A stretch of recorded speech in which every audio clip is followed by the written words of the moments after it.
ഈ ഗവൺമെന്റ് ശരിയല്ല. ശരിയാണോ? ഇപ്പൊ കയറി വന്ന ഗവൺമെന്റ് ശരിയല്ലെന്നാണ് പറയുന്നത്. തീർച്ചയായിട്ടും. അപ്പൊ ഈ 10 കൊല്ലം ഭരിച്ച അവര് ഒരുമാതിരി കൊള്ളാം. ഞാനിപ്പം ഒരു രാഷ്ട്രീയക്കാരനും അല്ല, എങ്കിലും ഒരു തീർപ്പതായിരുന്നു. പിണറായി സർക്കാർ നമുക്കത് പറയാതിരിക്കാൻ പറ്റിയ ഇല്ലല്ലേ? അപ്പൊ ഞാൻ ചോദിക്കട്ടെ, നമ്മുടെ കുടിയൊഴിപ്പിക്കൽ കേസ് പറഞ്ഞായിരുന്നു. കുടിയൊഴിപ്പിലെ കേസ് എന്ന് പറഞ്ഞാൽ ഞങ്ങളുടെ ഇപ്പൊ ഇത് ഇറങ്ങിയപ്പം തന്നെ ഇവര് ഭരണത്തിൽ കയറിയപ്പം തന്നെ നമ്മുടെ അവിടുത്തെ ആ സ്ഥലത്തെ പിന്നെ പട്ടികജാതിക്ക് പട്ടികവർഗ്ഗക്കാരെല്ലാം കുടിയിറക്കുന്ന ഒരു പദ്ധതിയിലേക്ക് ഇതൊക്കെ മുമ്പ് ഞാൻ മുത്തങ്ങ കേസിലേക്ക് ഒരു പ്രതിയും ആളും മുത്തങ്ങ കേസിലെ മെയിൻ സമരക്കാരനും ഒക്കെയാണ്. തിരുവനന്തപുരം കുടിയിരട്ടി സമരത്തോട് കൂടി ആ സമരത്തിന്റെയൊക്കെ മെയിൻ ആളായിരുന്നു ഞാൻ. അന്നൊക്കെ UDF ഭരിക്കുന്നത് മുത്തങ്ങ സമരമൊക്കെ അടിച്ച് തകർത്ത് ഞങ്ങളുടെ ആദിവാസികളെല്ലാം കൊന്നു കളഞ്ഞല്ലേ ഇവന്മാര്. അതും UDF സർക്കാരിക്കുമ്പോ സുധാകരൻ അന്ന് വനവകുപ്പ് മന്ത്രിയാ. ഇപ്പൊ ഈ രമേശ് ചെന്നിത്തല അത് കഴിഞ്ഞ പ്രാവശ്യം മന്ത്രി ആയല്ലോ. ആയി. പക്ഷെ ഇവരെവിടെ കയറുന്നു? ആദിവാസികളെയും ഇവിടുത്തെ പിന്നോക്കവർക്കൊക്കെ തന്നെയും അടിച്ചമർത്തുന്ന ഒരു സമ്പ്രദായത്തിലാണ്. അവരുടെ നല്ലതല്ലെന്നാണ് പറഞ്ഞു തന്നെ ഇവര് കയറി വന്നത്. മാറ്റം നല്ലതല്ലായിരുന്നു. അപ്പോ മാറ്റം പോരാ.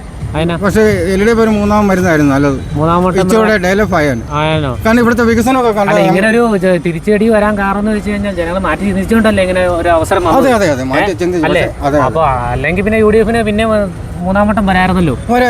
അതപ്പോ അതിന്റെ കഴിവേട് കൊണ്ടല്ലേ ഇവരുടെ കയ്യിൽ നിന്ന് പോയത്. അല്ല നമ്മൾ മൊത്തം അവരെ ശരിയാന്ന് പറയുന്നില്ലെന്ന്. ചില മേഖലയിൽ അവര് നല്ലതാ, ചില മേഖല നല്ലതുണ്ട് എന്നാ ദോഷമുണ്ട്. പക്ഷെ ദോഷം കൂടുതലായി പോയി. ശരിയല്ലേ? അതെ. എതിർപ്പ് ഭരണം കൊണ്ടല്ലേ ഒറ്റയ്ക്കല്ല ഭരിക്കുന്നത്, ഒറ്റയ്ക്കായിപ്പോയി. ചോദ്യം ചെയ്യാൻ ആരുമില്ല.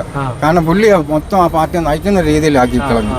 അത് കാരണം പുള്ളിയെ മൂന്നാമത് ഒരു ഭരണമെന്ന് ആൾക്കാർക്ക് ഒരു താല്പര്യം ഇല്ലാതെ വന്നു. അപ്പൊ ഒരു കാര്യം ചോദിച്ചാൽ ഇത് നമ്മുടെ ഈ പറഞ്ഞ കുടിയൊഴിപ്പിക്കലിന്റെ കേസ് നമ്മൾ പറഞ്ഞായിരുന്നു.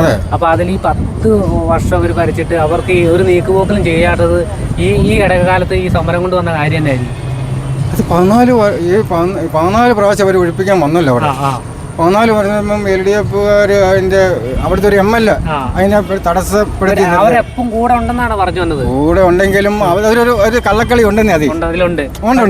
സഹായിച്ചില്ലെന്നാണ് ഞാൻ പറയാം. എന്റെ ചോദ്യം അതായത് ഇത്ര ആയിട്ട് ഒരു നീക്കുപോക്കൽ അവർ ചെയ്തു കൊടുത്തിട്ടില്ല. അവരുണ്ടായിട്ടും ഈ UDF പറയുന്ന പോലെ പേപ്പർ വർക്ക് അവർ ശരിക്കും ചെയ്തില്ല. അവിടുത്തെ 100 വർഷം കണ്ട് അവർ താമസിക്കാൻ തുടങ്ങിയതാണ്.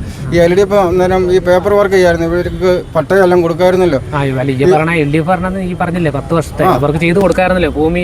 ഈ പറഞ്ഞ അവർക്ക് സൗകര്യങ്ങളും ഒരു വീട് വെക്കാനുള്ള അവസരം ഉണ്ടാക്കുമ്പോൾ പക്ഷേ അത് ഇപ്പൊ UDF അധികാരത്തിൽ കയറി കഴിഞ്ഞിട്ട് പിന്നെ ഈ സമരം പൊക്കിക്കൊണ്ട് വരേണ്ട ആവശ്യം ഉണ്ടായിരുന്നോ? എന്റെ തന്ത്രമാണ് അല്ലേ? അതെന്നെ കയ്യിൽ നിന്ന് പോയോണ്ടാണോ? അത് പ്രതിപക്ഷം നിൽക്കുന്നോണ്ടാണ് അവരുടെ തലയിലോട്ട് അത് 8ന്റെ പണി അവർക്ക് കൊടുത്തിട്ടേക്കുന്നത്. അതാണ് പണി കൊടുത്തിട്ടത്. മൊനമ്പൻ സ്ഥലവും അതല്ലേ?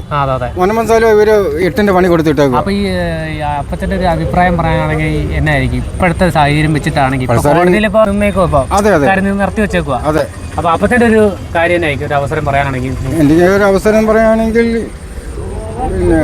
ഇപ്പോഴത്തെ സാഹചര്യം, അതായത് ഇവർക്ക് ഇനി വരാനുള്ളതും ഇനി പിന്നെ മാധവൻ മേനോൻ ഇപ്പൊ നമ്മുടെ മുഖ്യമന്ത്രിക്ക് ഒരു പേരൊക്കെ വന്നല്ലോ, VD സതീശൻ. അല്ല പുള്ളിയുടെ ആദ്യം MLA ഒരു 10-15 വർഷമായിട്ട് ഇരുന്നിട്ട് മേനോൻ വന്നില്ല. ഇപ്പം പുള്ളി മുഖ്യമന്ത്രി അപ്പം മേനോൻ എന്ന് വന്നു. വടശ്ശേരിക്കര മേനോൻ സതീശൻ മുഖ്യമന്ത്രിയാണല്ലോ നമ്മുടെ എല്ലാവരും. അത് പാർട്ടി നമ്മൾ നോക്കണ്ട. ഇപ്പം 14 ജില്ലയിലെയും മുഖ്യമന്ത്രി നമ്മുടെയാണ്. അത് രാഷ്ട്രീയം നമ്മൾ നോക്കേണ്ട കാര്യമില്ല. പക്ഷെ പുള്ളിയുടെ അഭിപ്രായത്തിൽ ഈ 102 സീറ്റുമായിട്ട് വന്ന സ്ഥിതിക്ക് ഇവിടുത്തെ പിന്നോക്കവർക്കാരുടെയൊക്കെ കാര്യങ്ങൾ പുള്ളി അടിയന്തരമായിട്ട് ഡീൽ ചെയ്യണം. അതാണ് നമുക്ക് നിർബന്ധമാണ്. പക്ഷേ ലൈഫ് പദ്ധതിയിൽ ഇവര് ആദ്യം LDF ഇരുന്നപ്പം ലൈഫ് പദ്ധതി ഇവിടുത്തെ പാവപ്പെട്ടവർക്ക് വീട് 4 സെന്റ് സ്ഥലവും വീടും. പക്ഷെ അത് തട്ടിപ്പാട്ടോ. ഇവിടുത്തെ ഭൂമി ഇല്ലാതെ എത്രയോ പേര് ആദിവാസികളുണ്ട്, ഇപ്പോഴുണ്ട് ലക്ഷങ്ങൾ. അതുപോലെ തന്നെ ഇപ്പോൾ ഈ LDF കൊണ്ടുവന്ന അതിൽ നിന്ന് നമ്മൾ യോജിക്കുകയില്ല. ഏതാ ഇവിടെ ദാരിദ്ര്യമുക്ത കേരളമാക്കി എന്ന് പറഞ്ഞു കഴിഞ്ഞാൽ അതിലൊരിക്കലും നമ്മൾ യോജിക്കുകയില്ല.